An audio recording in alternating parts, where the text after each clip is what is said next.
Now, Moscow's elite Pushkin restaurant has expanded to New York. Prime Time's Tatiana Ryblova talked to founder Andrei Delos about how Russian cuisine goes down in the Big Apple. Why, out of all your projects, have you decided to bring Pushkin to New York? It was logical. Since Pushkin opened in Moscow, people have been asking us if we were planning to open a similar restaurant in the US, Latin America, or Europe. Why did they ask? Well, first of all, Pushkin is an interesting project. More importantly, because serious Russian gourmet cuisine is not represented around the world. In Europe, it exists in the form of pretentious canteens, claiming to be authentic. In America, there are establishments run by Russian immigrants who have long forgotten what Russian cuisine is all about. Americans have always liked Russian food. Unfortunately, they only know it in its most basic form, borscht and dumplings. The idea of introducing them to a mix of 19th century dishes in a very advanced, creative form seemed appealing to us. New Yorkers are a very demanding public. What do you plan to offer them that they don't already have? They are no more demanding than Russians. I once said that if we managed to surprise the Russian public, it'd be easier with everyone else. It is not about how over-demanding they are, but rather about their very specific tastes. We were 100% sure that our confectioner's shop at the entrance to the restaurant will be a success, because Americans have a sweet tooth. On our first day, the number of cakes we sold was the same as in Moscow. The only difference was that in Moscow, this had been happening for years, and everyone knows about it. In your past interviews, you've described yourself as a rather harsh boss. What is the most important thing for you as a leader? I'm a maniac, and I work only with maniacs.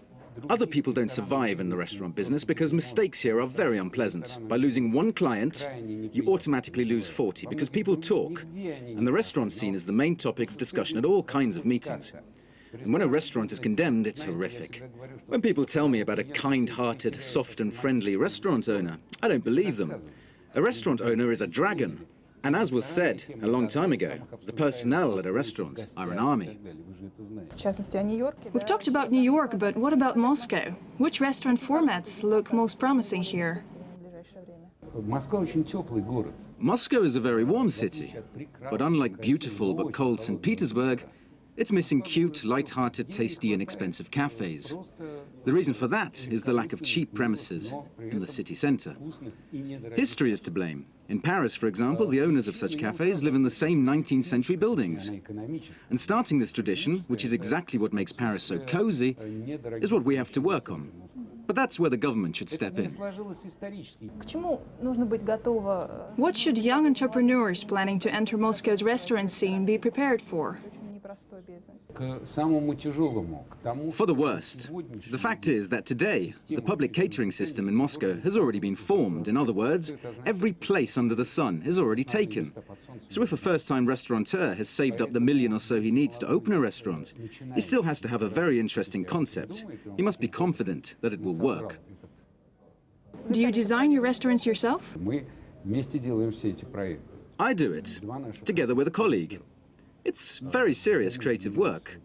Many entrepreneurs make the same mistake. They invite a designer to work on the restaurant, but the designer's mission is to go down in history. He doesn't care very much about the functionality of the space. That's why so many restaurants in New York close. They're designed for aliens. I try to make them suited for people. You come from a very artistic family. Your mother is a singer, your great-grandfather was a famous clothes designer.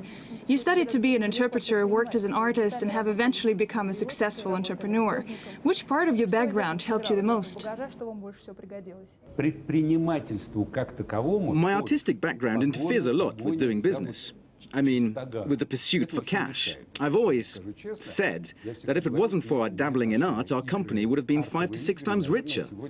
But everything I've received from my parents and my higher education as well, I've used to the fullest. When you create a restaurant, you create a microcosm where all sides of human life are present. It's like a household. And all you know about life, you apply here. I'm a happy person in this respect. I know how to talk to cooks, managers and workers in their own language. And that's very important. Thank you very much for this interview.